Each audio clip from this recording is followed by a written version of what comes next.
नाशिक शहरातील आर्थिक दुर्बल घटकातील 82 दिव्यांगांना अंत्योदय शिधापत्रिकांचे वाटप शहर धान्य वितरण कार्यालयाच्या वतीने करण्यात आले। राज्य सरकारच्या अन्न व पुरवठा विभागाच्या वतीने शासन निर्णयानुसार दिव्यांग व्यक्तींना अंत्योदय शिधापत्रिका देऊन अन्नधान्याचा लाभ देण्यात यावा अशा सूचना जिल्हा पुरवठा कार्यालयास करण्यात आल्या होत्या।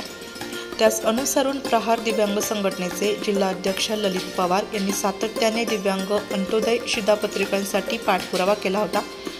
आज 82 दिव्यांगांना शहर धान्य वितरण कार्यालय येथे धान्य वितरण अधिकारी गणेश जाधव, प्रहार दिव्यांग संघटनेचे जिल्हाध्यक्ष ललित पवार, कार्याध्यक्ष बबलू मिर्झा, पुरवठा निरीक्षक विलास कणोजे, राहुल डोळसे यांच्या हस्ते दिव्यांग आशा सिंग, निखिल पाटील, अजय सोनवणे, रत्ना परदेशी आदी दिव्यांग बांधवांना शिधापत्रिकांचे वाटप करण्यात आले। गरजू दिव्यांगांनी अंत्योदय शिधापत्रिकेसाठी धान्य वितरण कार्यालयात अर्ज जमा करावे।